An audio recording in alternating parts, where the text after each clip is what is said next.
Hello everyone, welcome wherever you may be listening from to the first installment of what we hope is many installments of the EveryDay Pundits Podcast. We're just a couple of friends who are very far from sports journalists who just enjoy talking about sport, and we talk about sport a lot in our spare time, so we thought we'd start this podcast and start the website and share some of those thoughts with the wider audience. So thank you for listening. My name's Nathan, and my other host here, Evan. Hello, Evan. Hello, how are you doing? Very well, thank you. So we thought we'd kick off this first podcast by talking a bit about the restart of the Formula One season with the Austrian Grand Prix this weekend, which was very dramatic, wasn't it? Let's be honest. Interesting to say the least, I think. Enthralling, yeah. Yeah, there was a few good pointers, I think, about what we might be able to see from the rest of the season, maybe? I think there's quite a few indicators there, isn't there? Especially for, that Ferrari. Yeah, not looking on the pace, is it? Yeah, I think if you're a fan of the boys in red, then you might not be feeling so great after this. I'll be sweating a bit after that weekend. They were... It's not a great performance. 7th and 11th in qualifying, that is shocking. I think if you said at the end of last season that the first race back after the recommencement of this season that Ferrari would be qualifying in 7th and 11th, then... Especially after last season when they put in, 1 minute 3 flat and got on pole with Charles Leclerc. 1 minute 4:53 Jeez. Oh no, sorry, 1 minute 4:5 dead for Leclerc this season. So that quite was, a way. Q1 he was 1.039 in Q3, which is 9/10 off. It's not good enough. Don't think it's a good indicator. Well, I think Ferrari have been very open about the issues they've been having with the car. Yeah, especially the balance. I think a lot of people will think, well, it's not just Ferrari saying they're having problems with the car, but I think what we saw from this weekend is that it's probably not just Ferrari saying they've got a problem with the car. I don't think it's mind games anymore. It's quite evident to see, especially with Vettel. I mean, he finished 10th, he got an 11th qualifying, that's not good enough. No, I think they just couldn't keep up, even with the midfield of last season. They just couldn't keep up, and some of the midfield from last season are just looking so fast. I think definitely the Racing Point, I think is gonna nab a few podiums this season. Mercedes B are looking quality. I think I'd be really surprised if Sergio Perez doesn't pick up at least one podium this season. Yeah, I think he'd be a bit disappointed, wouldn't he? I mean, the car looks great. I mean, you can say what you want about it being a Mercedes ripoff, but the car on the track looks great. McLaren look I think Norris is really flourishing this season. I know we're in the infancy of the season, but after one race and I think he definitely pulled it out of the bag on the last 2 laps. Wow. I rewatched the Formula One YouTube channel put up the clip of his last 2 laps, and he was giving it everything. Yeah. He was just late braking into every single corner. He was just putting it all in line, and it paid off for finished 0.2 seconds above Hamilton. I think it was 0.2 seconds. Yeah, it was 4.8 with inside, didn't he? So yeah, I think so. Yeah. So I mean, Norris looked great. He's definitely found more of an online presence from his wider audience. His streaming is a big hit with everyone. Well, I mean, he's just seems to have picked up such a following now. But I think seeing Norris, grab a podium was great to see, actually. You could tell it meant a lot to him. So. And you got to give it to him. I know there was a lot of retirements and fighting and stuff and safety cars, but you got to give it big hand to Leclerc. I mean, he did stick it in a second. I have no idea how he got that car onto the podium. You can say what you want, half the field in front of him retired. Sensors issues on every I think that definitely we'll come back to that in a bit about the issues that everyone seemed to be having with the sensors. But props to the car. I don't think anyone expected him to make it onto the podium. No, somehow managed it, but unfortunately, Vettel's sent spinning again. I feel like with. Yeah, I don't know why he made that move on Sainz. I mean, watching it back, I don't know where he thought the gap was. I think looking back at it does make you realise that maybe he wasn't in full control and he just locked into it and he couldn't really avoid it. From the aerial shots, you think, there might be somewhat of a gap there, but then when you see Vettel's onboard, I'm not a racing driver, but once that front right locked, it was. To me, I just think, there's no way you can get on the inside there. He was already spinning. He was already spinning before he even made contact with Sainz. So ended up facing the wrong way yet again. And yeah. I think it was the first of. Well, it's definitely not the first, but there were several big racing incidents in that race that I think. I mean, a lot of them. So, like, the Hamilton Albon.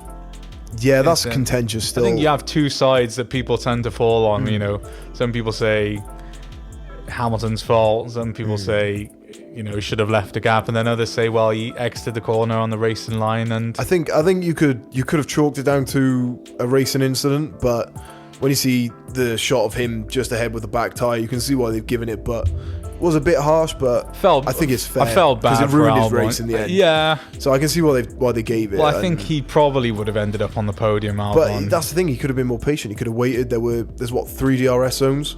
So he could have waited and then... Yeah, and I'm sure he would have known that Hamilton and Bottas were having issues. I'm sure Christian Horner fed that back to him. Yeah, so I think I agree with you what you're saying there, that, there was a decent length of the race to go easily enough because he was so far ahead of Hamilton's pace. A bit of naivety from the young Thai driver, but... I think, he had the safety car and then he just thought, here's my chance. But isn't it good to see the aggressiveness from a young driver not afraid to take on Hamilton? There was a lot of aggressive driving in that race. Hamilton's another one. Hamilton was off it from the start. He said, I'm going after the... Yeah, no one can question his hunger. Penalty. No, going for that not. 7th. People are like, is he coming close to retirement? I can't see that at all. I think as well, we touched on Hamilton. I think, we saw, kind of a continuation of last year.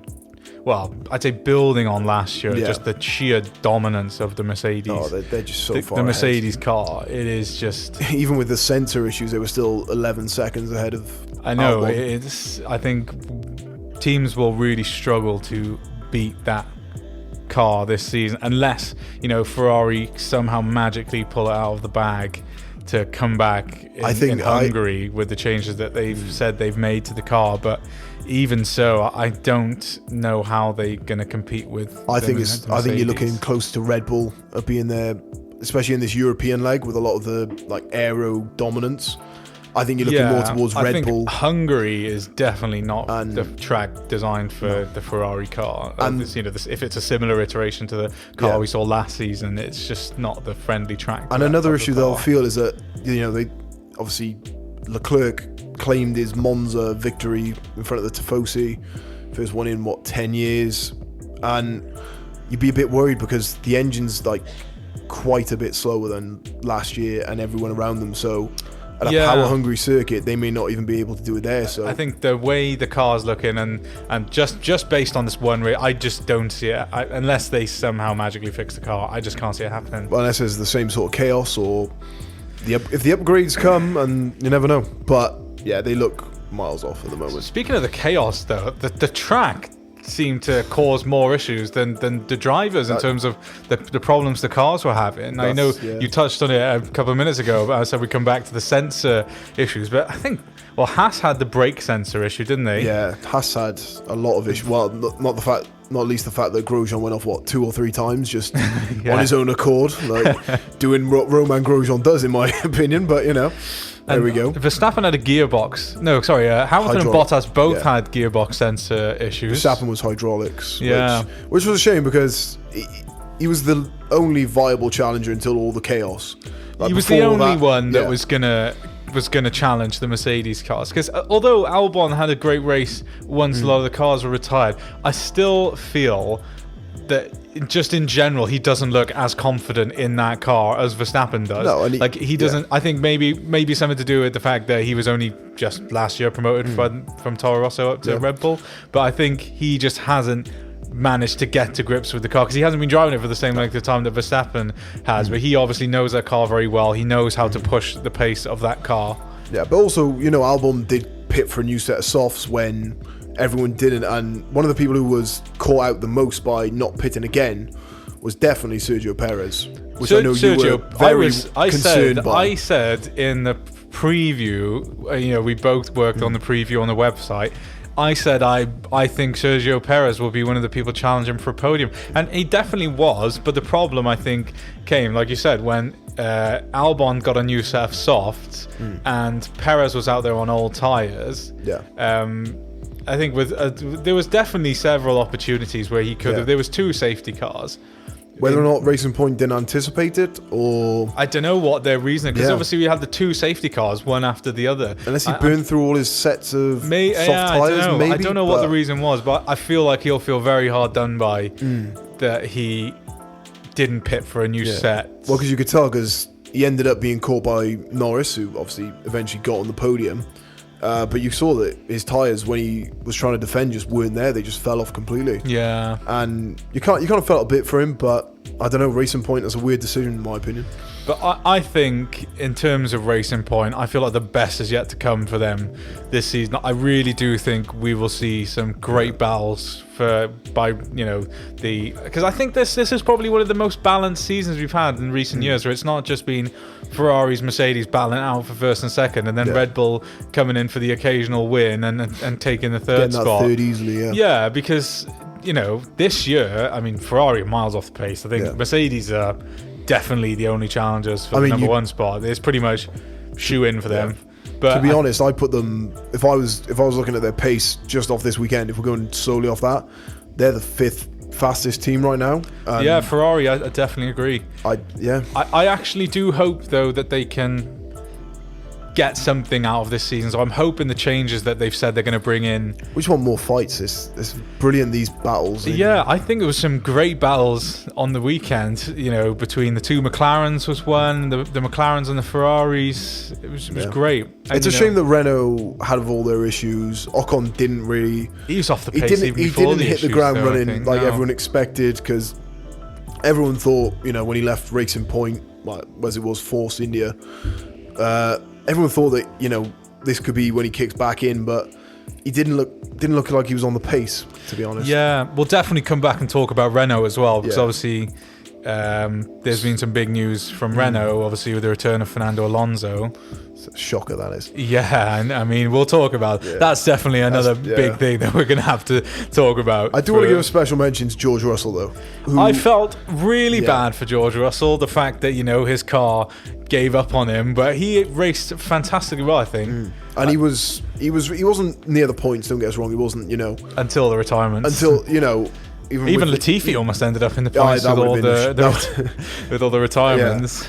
But George Russell did a fantastic job, taking it from a car that was at the back of the grid, and then he qualified in 17th, wasn't it? Let me just double check. Carry on, I'll find out. Which, he wasn't that far off Q2, which they didn't have a car in Q2 last year, which is a bit of a that's a bad result. I felt bad for but it definitely shows that the car's got a bit better. 17th he qualified. It shows that either the car's got a bit better, but it also shows his progression as a driver. I think George Russell's just got natural racing talent. I think it's the car more than George Russell. I think he has definitely done all that he can with that car. I'm not, Williams just don't have the budget compared to some of the other teams to make those drastic changes to pull them right to even the midfield. And it's sad to see, because those old BMW Williams teams of old, with your Juan Pablo Montoyas and stuff, it's great to see the car there, but it's sad to see how far they've fallen now. Yeah, but I think with George Russell, he's definitely a prospect. Obviously, he's got ties to Mercedes, and I think maybe when one of the current Mercedes drivers steps aside, I think Russell was definitely got to be top of your list to take that seat. Yeah. Because he is a fantastic driver. Obviously, won the Formula 2 championship while he was racing in Formula 2, and the Formula 2 race, actually, we're not going to talk about the Formula 2 race. Well, I mean, you could touch on it briefly if you want. I watched the Formula 2 race in Austria. That was a cracking race as well. Yeah, cracking race. Similar, lots of, retirements that cost people dearly in places, but just briefly, that was a great race as well. So definitely check out the highlights if you definitely the Formula 2 race was excellent. I really did enjoy watching the Formula 2 race. Shall we move on? Yes, let's move on to this weekend's Styrian Grand Prix, I think it's been called. Austria Mark II or Styrian Grand Prix, take your pick. But I think we'll run with Austria Mark II, won't we? How are you feeling about it? What do you think? What do you think we'll see? Maybe contrasting to... I think, unfortunately, it's looking like we're going to see another Tail of the Curbs this week, aren't we? It was definitely a big factor last weekend. So, it'll be interesting because the Mercedes power units definitely seem to struggle, and the Mercedes. Is this an issue that Austria has had historically? With the track just being very damaged into the cars? It's definitely those curbs, especially coming out of turn 9 and 10 towards the finish line. It's definitely caused problems, but I can't remember them being this bad. Like with so many, I don't know if it's the cars more fiddly or more how high tech they are now that the sensors just go on them, but it's worrying. When you have teams literally telling their drivers not to hit the curbs, otherwise you'll cut the curbs. That's got to give you an idea of how damaging the curbs at the Red Bull Ring can be on the cars, surely. It's worrying, and it seemed like it was especially the Mercedes powered engines and maybe the cars that are partnered with Mercedes that definitely took a bit of a beating this weekend. Yeah, I'd agree. Lewis and Valtteri, both critical sensor issues and coming towards the end of the race, and free practice, all the problems that the Racing Points were having with their all of the oil, and even Williams. They've had a lot of other problems, but even this has caused them now. So I'd be interested to see if we get pretty much the same qualifying results. I think they'll be very similar because not many teams can make upgrades, and also how can they get parts in? Can they fix them in time? Will Mercedes hydraulics, will their problems be done? Will it be fixed by next week? Who knows? So you predicting 1-2 for Mercedes? As long as we don't have any more grid penalty or 5-second time penalty dramas. Barring any more DAS complaints from Red Bull or, like say time penalties, I think you've got to look towards them. And Lewis will be back. He'll be on a rampage, I think. I know a lot's been said about DAS. What do you think about DAS? It's a very complicated one, to be honest. I think it is a good idea, and I think some teams in the paddock are a bit upset that they didn't think of it first. I think one thing that was said, actually, when I was watching the race, in the race coverage in the commentary, they said that Mercedes car would still win by miles even if it didn't have DAS. Yeah, I don't think it actually helps them in terms of their speed. I think it's just mainly their tyre wear, and you can argue that that's more important, especially at a fast track like Austria, where it's fast corners and there's only two slow corners. But at the same time, they've thought of it, they've implemented it, and Red Bull say they've got a system. So if they've got one, it'll be interesting to see when they bring it in, if it is any good. But I don't know if it actually helps in terms of their overall pace, personally. But I think teams will definitely change up their tyre strats after last week. Look at Max Verstappen in qualifying. His tyre strat actually worked. Well, it would have worked out if he didn't retire so early into the race. But I think Mercedes will be a bit wise to that this time. They won't get caught out. Do you think we'll see other teams employing a similar strategy? Some of maybe the McLarens, possibly a Racing Point may do it, but I think, to be honest, they may just go back to the softs. You never know. Mercedes may try and hedge against Verstappen because he's going to be there again. If his car's fixed, he'll be up there again this weekend. Let's be honest, he is at the moment, in my opinion, he's the only driver that can actually challenge the pace of the Mercedes. And I think he's been a Red Bull for a couple of years now. He's really got to know that car. Yeah, he's coming to his own now. He really likes that car. And I think I said it earlier, but Albon just can't match the pace. No. With say Mercedes, and say everything's fair, all the tyres are new, and he just can't keep pace with the Mercedes. Whilst I think Verstappen can. Whilst I think Albon's an upgrade on Gasly from last year, I do still think that fourth place in the race, especially with Ferrari, how they're looking, I think it's kind of contested between 4 or 5 cars. There's a few cars, and if Daniel Ricciardo can get his Renault, both the Racing Points, both the McLarens, both the Ferraris and the Renault. I'm hoping that Daniel Ricciardo has a better weekend this week, because it's just so many. He's probably looking. He's probably got one eye on that McLaren car and thinking, that could have been me this year. But he's thinking, and I bet Sainz has got an eye on the Ferrari car thinking, I wish that wasn't me next year. Well, he definitely got a good look of it when Vettel went into the side of him. But I think I'll leave that there. I've said enough about that now. I think he's got to look at it like it's a good car, the McLaren, and I think they are possibly third at the moment. It looks great as well. I love that orange. I'm so happy they went back to the orange. It does look great. But I think there's not really much to be said about next week, because I think, like you said, it's probably going to be a pretty much repeat of this week. And although I think teams will manage their cars better, so we might see a few more cars getting over the finish line. But if it's going to be as exciting as this for the rest of the season, I cannot wait. Yeah, I think it was a great way to kick it off. Yeah. Considering, the Formula One world has just been so excited for it to come back. Well, talking about coming back to Formula One, official reports,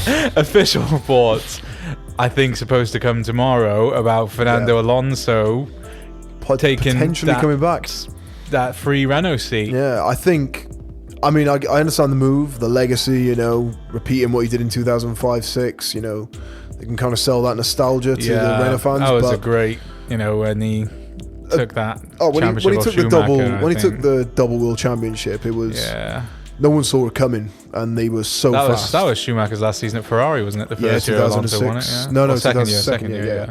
But yeah, you gotta wonder if Ocon and a 38, 39-year-old Alonso next year, are they really going to do it? What do you think? I think as well, like, Renault have got some great drivers in their academy setup who could have made the jump up to from I think there Formula were a lot of eyes 2. on Zhou. Yeah, Brand New Joe. Yeah, I think he was a lot of people's favourite, and I think it would have been a breath of fresh air. I think maybe to actually promote from inside. The only thing I can think of is that maybe they think he needs more time in Formula 2, which is why unless we see some Kimi-esque things from Fernando Alonso, he probably won't be in that seat for more than 1 or 2 years. No, maybe they just want him to have some of their younger drivers have a I think that's an season or excellent two point, more in Formula 2, and I think they're still trying to figure out who is the right person for that second seat.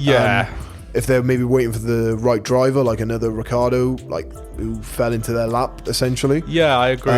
But Cyril Abiteboul's got a bit of a job next year, because the car, the only good news is they can focus on themselves, because I don't think they're partnering anyone else next year. Are they not? No, I think they're just supplying their own engines, and so it's all on them, and, but you wonder how much they're going to be paying him, probably what they're paying Ricciardo. And is he going to get enough results to justify it?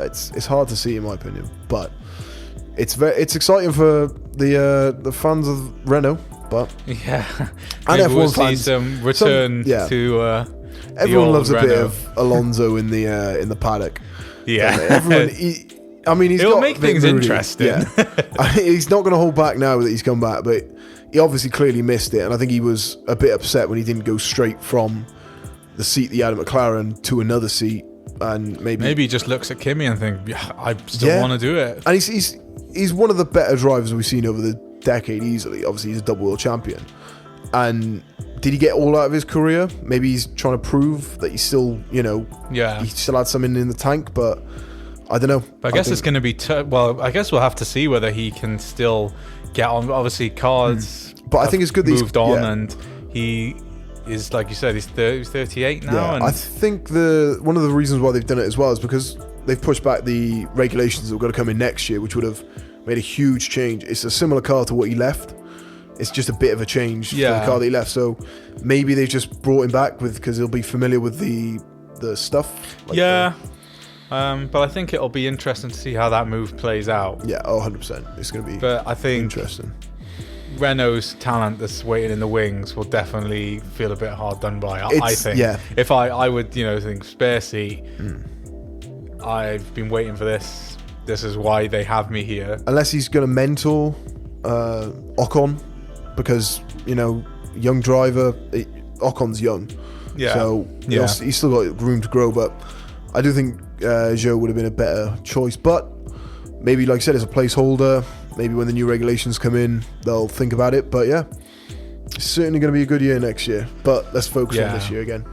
I can't wait. I'm interested to see what will come, because I think, just as an overall recap of looking at what I think the season will bring, it will be good to see some other teams competing for podium spots. Especially the Racing Points and the McLarens. I think there will be a good battle every week. Yeah. Every race between those cars, looking to get up, maybe even challenging second. Judging by what we've seen from Racing Point, their car is really fast. Very fast. It is very fast. And if they can fix their sensor or whatever mechanical issues they've had, they'll definitely be up there. Same with the McLarens, though. I mean, McLaren have got a great car as well. It's a great platform. It's a podium challenging platform that they've got going into this season. So exciting times. Yeah, exciting. Shall we move on to the cricket? We can talk a bit about the cricket. Yeah, I think another sport that returns. Returns. I think again, fans eagerly waiting for it to come back, and I know I'm definitely excited. I love Test cricket. I've always loved watching cricket, especially in my family. Cricket was always a big one. Cricket and rugby mainly in my household, but cricket. Really looking forward to. I think the teams. I'm really liking this West Indies team. That's the touring side that's coming over. I wrote a pretty in-depth article going through all the players that they've chosen to come on this tour. But I think it's an excellent team. The bowling attack, I think, is phenomenal. In my review, I actually wrote about whether or not because the Cricket West Indies did put out an announcement saying that they thought Shannon Gabriel was going to be fit to play from the start which is huge for their chances. Yeah, I mean, Shannon Gabriel is an excellent test bowler, and I think it'll be a massive boost for him to be in the side. And I think 13 for 121 was the best figures by. I could be wrong. Pretty sure it's the best figures by a West Indian bowler in a test match, and that was figures that he took against Sri Lanka in 2018. That's not a bad team. No, exactly. It's not a bad side either. I think you got Gabriel, Joseph, Alzari Joseph, I know Jason you've got Holder. some particular buzz about a certain big man at the crease. Yeah, I mean, Rakeem Cornwall. I think people like to judge Rakeem Cornwall, but he isn't. I think they look at him and think he's just going to come in and whack the ball about, which I haven't watched. He does look a bit cumbersome. Having watched some of his highlights from domestic cricket, he definitely knocks the ball about. He's a fantastic bowler. Yeah. I mean, he's had a couple of tests for the men in maroon now. Again, he's still fairly inexperienced in the sort of test world, but at 6'5", he gets great bounce on the ball. He gets coming from that awkward height for a batsman, especially as an off spinner. He pitches on the leg that can bounce right up. I think in test cricket where you've got men in close and lots of men beyond the stumps, it can be really difficult as a batsman to deal with that.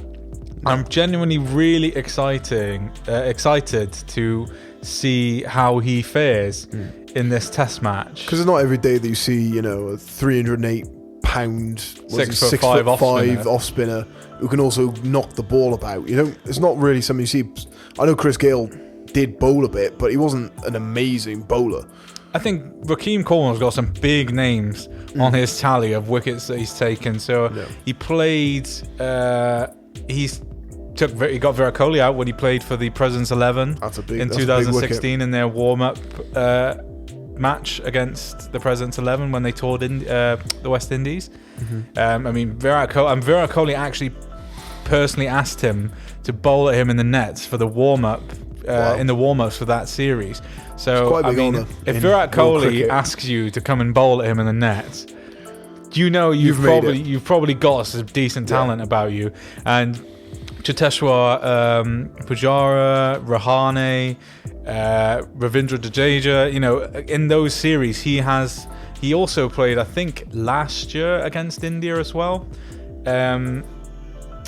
So he has got some big names, and he can obviously bowl, and he took some great catches as well. Again, people just, I think, prejudge Rakeem Cornwall, but I've seen him in interviews. He says, I just don't let it bother me. Like he had a great pair of hands in the slips.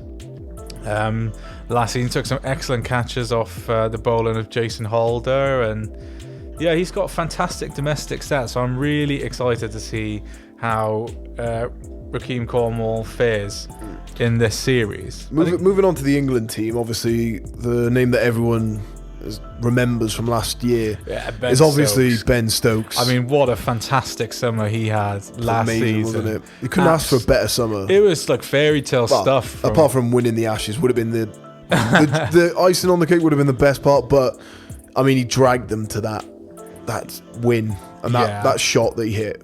Little slice. He is an excellent piece of talent for the English cricket. Best all-rounder we've seen since Flintoff, do you think? I mean, if there's anyone else for the contendership, I'd love to. I'd love to hear it. He's something else, and he's got the captaincy. He's been named as the captain for this test, for the first. I don't know whether he'll retain the captaincy past the first test, but I think Joe Root. I think for what we've heard, is Joe Root's supposed to be. His wife will be giving birth to their second child. So it's hard to see it's hard to imagine if he'll come back. Yeah, I'm not sure whether or not we'll be seeing Joe Root or not for the. I'm pretty sure not the first test, but the subsequent test again. I guess we'll just have to wait and see. Yeah. But I think Ben Stokes is a good option as captain. You know, we've seen from the Cricket World Cup and the Ashes last year that he can play that grounded role and, like you said, almost drag the team around him and lift them up. And I think it'll be a good test of his future leadership capabilities. Yeah, and he's got that. Like you said, he's got that leadership because he's stuck in there, and he obviously, apart from the Jake Leach one, he got all the runs basically. Leach, I think as well that innings was so well measured, that. You know, that is a very mature innings from, you know, some people look at Ben Stokes and they just think, especially when he started his career, that he was just coming and whack the ball out. Which he did. He was, He can do, but he was a bit of a slogger, but now he's refined. That innings was, that's a perfect word I'd use for it, is refined. I think it was a very refined innings. And you can see that when he was hunched over, you know, he gave everything for that shirt that day. Yeah. And he's earned his place as one of the best players in the world. I would like to see some big performances from but I think especially against the West Indies, given the series, the tour, of the West Indies last year, which was definitely not great for England. No, I think, I'd like to see. I'm looking forward to seeing how Ollie Pope performs as well. I think the few innings he had, excellent domestic series last year, crazy batting averages and really excellent season in there. I think he played 9 or 10 games last season, but I'm really looking forward to see if we get to see some big innings from him. So a note on the England bowling attack, which has got a lot of praise recently. Do you still think James Anderson? Do you still think he's got it? Yeah. Do you still think he's there? I just love James Anderson. Just a special place in your heart. Yeah, a special place in my heart. But I think the Wood and Archer combo, that's a lot of pace. That's a lot. That's some serious pace. I think Stuart Broad being left out of the side in the first test, that's a big choice. But some of those bouncers that Archer was chucking down at the Aussies last year was Archer's scary. How much pace he's got. Yeah. I would not want to face that. He's deceptive as well. Like when you look at the figure at the bottom of the screen, very slender, and then you look at how quick it looks like the ball's going on the TV. Mark Wood looks a lot quicker than Archer, but the figures don't lie. Archer comes in and he puts the ball down with some serious pace. There's a lot of speed in that team, and if James Anderson can come in and take a couple, Jimmy and he likes bowling in England, doesn't he? But at least it takes a few of the innings off him, and there's not as much wear on that arm that has shown some signs of weakness. He's been in Test cricket for a long time now, James Anderson. So I think he will look forward to playing at home, because the last season's tour of the West Indies was just not a good one if you're an England fan. So obviously it's a three test series. Do you want to give us a prediction? Do you think England can take it? Or I love this West Indies team, but it'll be interesting to see how some of the less mature players perform in England. So I think this England team is good enough to win it if they play to their potential. But I think if they have similar innings to what they had last year when they were on their tour of the West Indies, I feel like this West Indies team is good enough to put them away if they don't perform well. But then again, I think the same could be said of the English side. The English side's got enough talent that if a team is not performing, they can... I think a bit weather dependent, but I could easily see a draw coming here from just a series 1-1 maybe, or, you know, who knows. I'm interested to see how it plays out, especially there's some young new talent in both teams. You know, John Campbell being one from the West Indies team, who I'm really looking forward to seeing how he performs. He's only got, I think, 5 or 6 tests to his name, but his opening partnership with Shea Hope last season was magnificent. It was clear, I think it was against Ireland, and that's a clear indication of the kind of talent that they have, because that Ireland side has caused England some problems. And you know, Shea Hope and John Campbell together with an opening partnership of 365 runs. John Campbell, you know, 179 of those runs. I think it's obvious he's got some great talent. So I would love to see some big scores from him. Ollie Pope from England, he's one I'd like to see notch up a few runs on the board. And then I think there's a few first caps in the West Indies squad as well. Don't know, I have to double check whether they're actually playing, but Chamar Holder, he looks great from the highlights I've seen of him. So I'm really interested to see it's how definitely this test goes. Especially for a test series, it's one of the more interesting ones we've seen recently, and it should be a great series, hopefully. Yeah, I want to see, there are some, like Joe Denley's one I want to see have a good series. I think he would benefit from having a decent knock in at least one of the tests. Yeah. So, I think it's good. Yeah, I'm looking forward to it. Very good.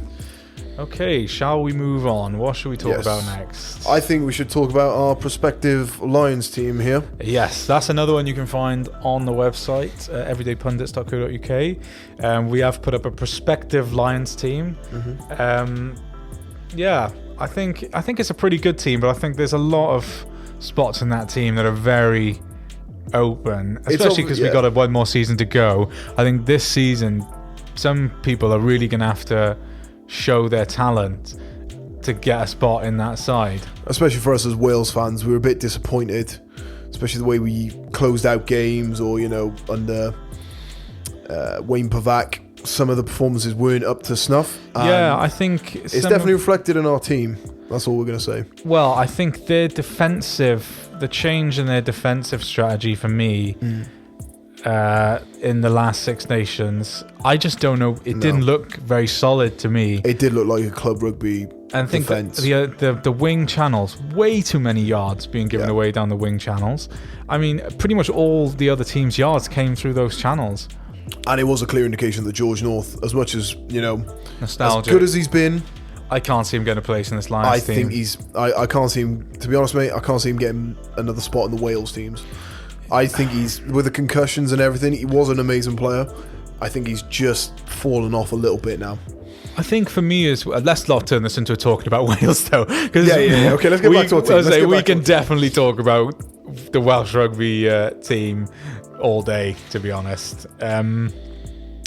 But I would like to. So shall we just run this through? Yeah, run through it. Should we just run through ranks like props and then let's go for it. So our leading men, if you want to call them that, we've gone with Mako Vunipola, Jamie George, and Ty Furlong. Which I think that's a great front row. We think that obviously going against the Springboks, you're going to need some big physical men that are going to be able to scrummage, and obviously Jamie George at the hooker was probably our first contentious point, because, you know, Ken Owens is in there. There's a couple that have got a shout. We also did consider Xander Fagerson at loose head instead of Mako, but we think if Mako's fit, you've got to put him in there because he's an excellent ball carrier. He's great at the breakdown. I think it's his spot to lose, really. In my opinion, I think he's definitely had a great few seasons for England. And barring any injuries, we feel that this is the sort of team you'd be looking at that would be carried forward. Yeah, and I think like there is a lot of talent in Northern Hemisphere rugby these days as well. Like, I think probably there has been a few Lions teams where there were some players in there where I thought probably shouldn't have been in there. But I think looking prospectively to the 2021 tour, it'll be interesting to see which players get chosen, because we had difficulties in deciding which players for some positions. Like, I think one in the second row, Alan Wynne-Jones, I think he's had an excellent season for Wales, but last we're unsure. But whether he'll still be playing at that time, I don't know. But I think in the second row, Maritoje as well, he's a shoe-in for me. I can't see anyone displacing him from that team. No, to be honest. I think he is just too good not to have in there. Yeah, he's the best option alongside anyone that you would put there. I think James Ryan for me would be the other obvious choice. Yeah. If Alan Wynne is not, as said, says I'm going to retire and I don't want to go on this tour. Yeah, and there's still a couple more that may put their hand up in the next tour, in the next Six Nations campaign. But I think that'll be a big one. Yeah, this is probably one of the positions that we feel is up for grabs, is that number 4. Yeah. And obviously you've got Gatland, who has got some familiarity with some of these players, so there may be an element of that in his teams, but we also think that these are the best players. Yeah, I get that, but I think there's definitely some from the last Lions tour and this Wales team that they can't have a spot on that side, in my opinion. No. They just haven't put enough on their chart to say, I deserve a spot. We'll get to the backs, but one person we definitely feel is Elliot Daly. We think that he's good. He might be a bench player, but he's not at the quality now where he's better than any of the other back three that we've put in there. Yeah, exactly. And there's a couple of spots where it's just so hard to, especially the 10, 12, 13. That's so dependent on who you choose to go where. Yeah. Obviously, we thought Finn Russell, great pick for number 10. But obviously, you could have Farrell at 10. We've got him at 12. Yeah. But, Farrell's an excellent 10. Finn Russell-Farrell pair would probably make some interesting attacking plays. That Russell-Farrell would be amazing. The creativity, the hit-up ball. And then you got Manu on the outside who can really give it to the Springboks. But obviously, if you put Farrell at 10, you can have a decent pairing with Jonathan Davis and Manu in the centres. That is very. Imagine the power there. Two great runners. Yeah, I mean that's a great combo in the centres. But again, it's very dependent. But that's the thing with a lot of these players nowadays. There are a lot of them that are very much utility players. Yeah. They can play pretty much wherever you want to put them. Speaking of which, our back three is probably the epitome of it's pretty much all utility players. Yeah, with Tom Curry playing blindside, Tipperick playing that 7, and then CJ Stander coming in at 8. Yeah, they're all just you could literally shuffle those around any which way you want, and it would still be a great back three. And we think currently that is the best back three that you can get. Maybe Underhill for Tipperick, but I think Tipperick's done enough this year. I think though it's not going to take much for Underhill to shoehorn his way into one of those starting shows. Bear in mind, I would probably take him as part of the squad. I would definitely take him as part of the squad. This is just our starting 15. Oh, easily. He's going to be in the squad, 100%. We also wrestled with maybe putting Tipperick at 6, putting Underhill at 7, or Wainwright, who's had an amazing campaign recently. Yeah, I think he's gonna end up in the squad. Whether or not he gets a starting shirt, but I think that's what I mean, though. It's so hard. I'd say he's possibly the most improved player in the Northern Hemisphere. He's only had Aaron Wainwright. 2 seasons. And what he came from, and now he looks unbelievable. Yeah, he's looking great at the moment. It looks like we've got yet again more quality coming through in that back row. I just think I couldn't pick. You could take the back row from pretty much any of the Six Nations teams that have just gone, and you could make a case for pretty much any one of those players. Yeah, you look at Scotland with Hamish Watson. Ev will tell you, Jamie I Ritchie, love Hamish Watson. Trust me, Hamish Watson, he is probably one of my favourite players in Northern Hemisphere rugby at the moment. Yeah, he is. He's a shoehorn. And then obviously our back three, we had to put Josh Adams in there. He's the leading try scorer last year. Leading try scorer in the whole of rugby. Yeah. So he's got to go in there. We put Johnny May in. He's the type as well, for me, Josh Adams. Obviously I played a lot of rugby growing up. I think Josh Adams strikes me as the type of person that you want to have on your team, because you just chuck him the ball and he'll pull out something magical. Yeah. Or, it's just a case of you get him the ball while you're in the 22, he'll probably make it over the line. But his finishing last year was next level. He's got pure ability when it comes to getting the ball over the line. Helped us make that semi-final in the World Cup. Which, that's the other thing about the players we've chosen, though. They're all line breakers. They all make lots of yards, from 1 down to 15. They're all players that break the gain line. But we've also gone for people that also will give a good account of themselves in defence. Even if they're not the most technically sound, they will put a body there. Liam Williams, I think, is a prime example of that. He gives it everything in defence. He's an outstanding tackler, Liam Williams. Willing ball runner. He's got everything to his game. He's the best 15 in the world, in our opinion. Yeah, I'd stand by that. Make of that what you will, but we think he is by far and away the best 15 and the best option we could take down there. Yeah, I think the other number 14, that's another really hard position. Like Johnny May, I think on merit gets the starting shirt, but I think one that probably really just that game against Italy where he played well. France as well, where he literally dragged them to that victory with his two tries that he got. Don't you think though, like for me, one of the really exciting prospects in Northern Hemisphere rugby is Jacob Stockdale.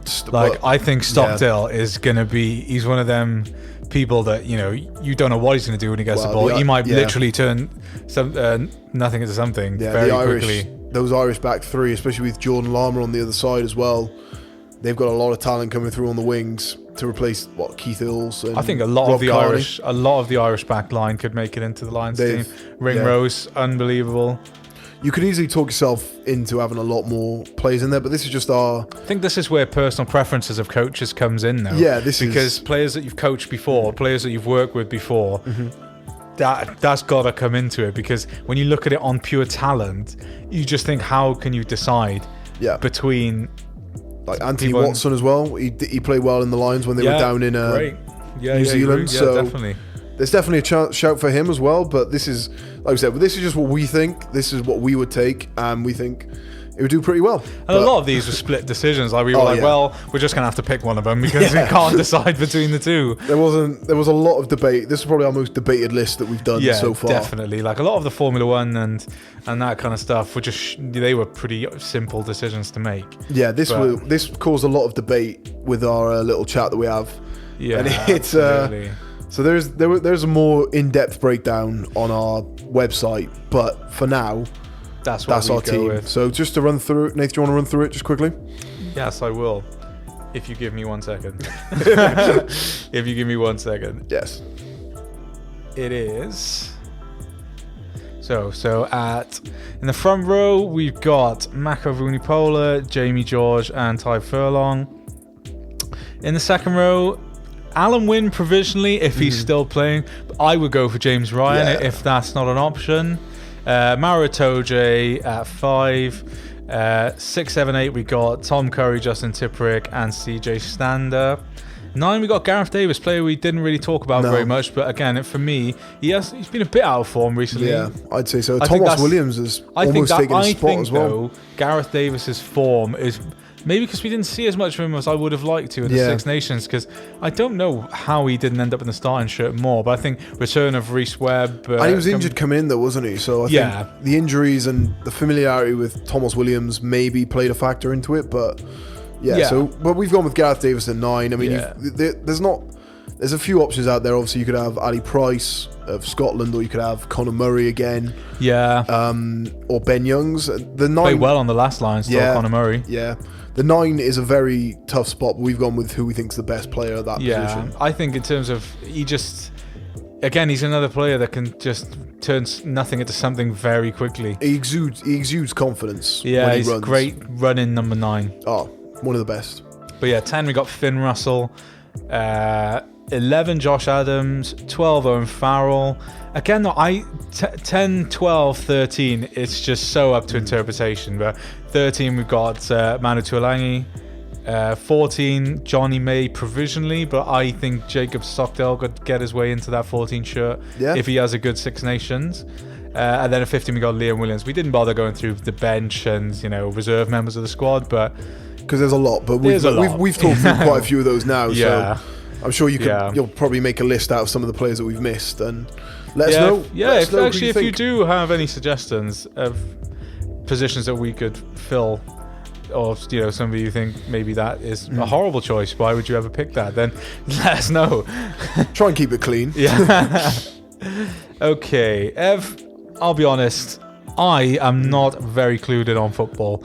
Yes. I do like watching football. Never played much football when I was younger, growing up in Wales, but I think I'll leave Ev to talk more through the football. Yes. Well, I will probably not contribute very much to this section. The topic I wanted to focus on today was the top 4 race that is going on currently in the Premier League, which is the only race really outside, well, maybe the relegation as well, but with Norwich seemingly looking like they're going down. Obviously there's games being played tonight, tomorrow, and with this congestion of games, it's very hard to keep up with it all because there's so much football going on. But I think the top 4 race is the most interesting that we've got at the moment. And there's really 4 teams you'd look at that are really fighting for it, and those would be Chelsea, Leicester, Man United and Wolves. Out of those, on current form, I would go with Chelsea and Man United. I think Leicester, since the restart, have been very poor under Brendan Rodgers. I know they had their 1-1 draw today with Arsenal. Obviously, we've got some of the other teams playing recently. But I think Chelsea and Man United, because Chelsea, with this new sort of vigour that they've got under Frank Lampard, are definitely showing signs of a quality team. And with the players coming in next year that they've bought, Timo Werner and Hakim Ziyech, and with the rumours of Kai Havertz, Frank Lampard, who inherited a good squad anyway, has definitely... He's got a lot to work with. He's got a lot to work with, but he's done a very good job in his first season.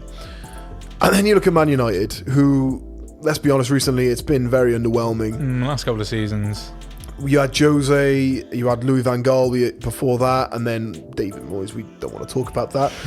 Obviously, well, you as a United fan. Well, as a United fan, I wanted to keep that out, but that's fine. Definitely, it's been troubling times. But I think with the promise of some of this youth that we've got coming through in Brandon Williams at left back, Mason Greenwood, Rashford, and Martial as a front 3 is a very, very exciting prospect. I mean, they got 55 goals this season. They've outscored Mane, Firmino and Salah, who just won the league with Liverpool. And as a front 3, as a young front 3, you're looking at them and you're thinking this could be who we need to kick on. I do still think we need to strengthen in a couple of positions, but we're undefeated in 16 games now.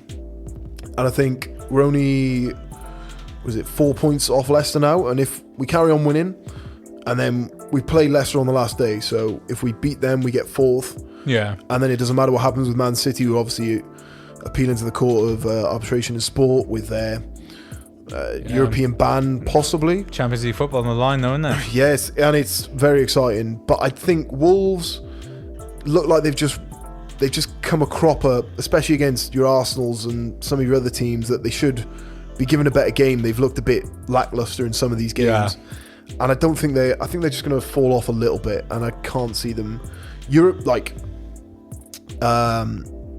Europa League is still a great thing for them to get, and they're still in the Europa League now, so they may, who knows, win the Europa League and get away into Champions League there. United, that's another route for them as well. They've still got their second leg against Lask, I think, which they're 5-0 up on. But yeah, I think if I had to put my money on it, I'd go Chelsea and Man United right now. Special mention to Arsenal though, who didn't look the best coming out of lockdown. Obviously, they had back-to-back defeats, but we have quite a few friends that are Arsenal fans, they've not been best pleased. No, but however, recently they have definitely turned it around. Yeah. Arteta looks like he's got some players back. Unfortunate draw, you'd have to say, with Leicester. They looked like they were the better team for most of the game, and then the red card to Eddie Nketiah, which is definitely a red card. I mean, did he mean it? No, but the decision is definitely had to be made because he's gone in studs up and he's taken the knee out, and it looked very bad when they slowed it down. VAR didn't need to take so long to make that decision, but I like VAR. There's been a lot of complaints about VAR since football. Yeah, we won't get into the complaints about VAR. Yeah, maybe we'll save that for episode 2. Yeah, we can definitely talk about that. But I'm sure there'll be some strong opinions from anyone that's watching about VAR. They've looked pretty good, and they're back above they're back into 7th now and back ahead of Tottenham, which they were for years. And Jose is not looking good at Tottenham. I won't lie. Against Everton, they looked second best. I know they won 1-0, but they were lucky to get away with that win. And lucky that Everton really haven't got much steel. And yeah, Tottenham, there's something going on at Tottenham. They had Lloris and Son. I know it looked bad, but it shows that they care about the club, I suppose. But they were fighting and arguing with each other on the pitch, and they had to be separated going into the tunnel. See, is it? It's definitely not what you want to see, especially for a team was last year in the Champions League final and, you know, pushing, looking like they're going to make a run in it now. And then Pochettino left, and it's definitely worrying times for Spurs, who just moved into this new stadium. They've made signings. They made Bergwijn, Gedson Fernandes. So you'd hope that maybe second season Mourinho will come in. Yeah. But I'm unsure if that's going to happen, because I can't see where they're going to improve in this squad. Yeah. Unless the form picks up, but they need a lot of players because they are very shaky. I think last thing we're going to touch on is a $500 million news story that's been broken this week.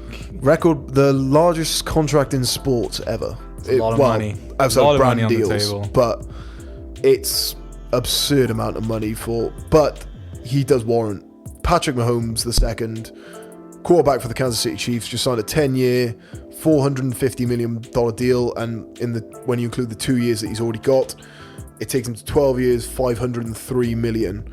And rumours are that there's over $400 million guaranteed there's a 113 or odd page document for this contract. So there's going to be a lot of clauses, but still that money is eye-watering. I think we see just in general in sport the last couple of years the amount of money just slowly creeping up and creeping up and creeping up. But I don't see it going anywhere anytime soon. I think transfer fees, especially during this coronavirus pandemic, you would have thought that maybe some teams would have been saving money.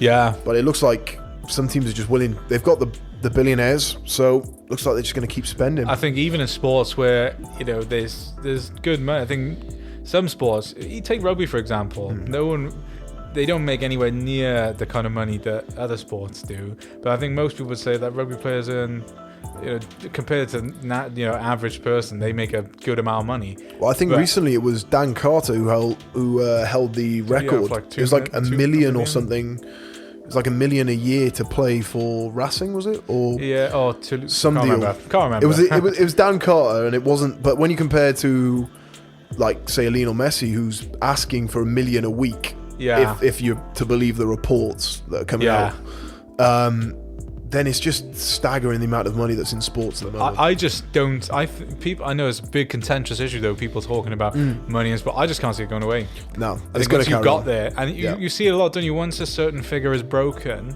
then it's the next person up. It becomes a lot more regular. Then that figure will be broken again. And I think with the €100 million transfer deals, we've seen a couple of them now. A few years ago, like when Pogba broke the record that Real Madrid paid for Ronaldo, which was 80 million. Yeah, that was a big deal at the time. 80 million. No one, like United, who only bought him for 24, made an amazing profit. But it was like 80 million. Wow. And now it's like 100 million, and that's like they want 100 million for Jadon Sancho, who's an amazing prospect. Yeah, but that's a staggering figure for someone who's 20 in his 20s. Yeah, I agree. Early 20s, like it's very, very worrying for not worrying, but it's very eye-opening to see how much the world of sports is worth now. Yes, I think it's a good point to end on actually, but that was definitely a nice experience. Like we said, we don't claim to be sports journalists by any stretch of the imagination. I think you could tell from some of that. Yeah, but we like talking about sport. We've done it for quite a number of years now that I've known you, Ev. But and we thought, why not make a podcast? Yeah, and a sports blog. But we might as well record it. We spent hours talking. Exactly. Yeah, but it's just wasted time otherwise. Yeah. But if you did enjoy. click subscribe, give us a like, give us some feedback. Feedback, really appreciate it, actually. We're definitely, if there's any more, whether topics it's on what we've talked about, how we can improve, anything. My scope of sports can be quite narrow at times, but I promise you, if there is something that you would like to talk about, Ev probably knows about it. Ev knows a lot about sport, but if there is any feedback you'd like to give us, just drop it in the comments below, and hopefully that we'll have the second installment up same time next week. Yep. Thank you very much. Thank you, Ev. Thank you very much, Nathan.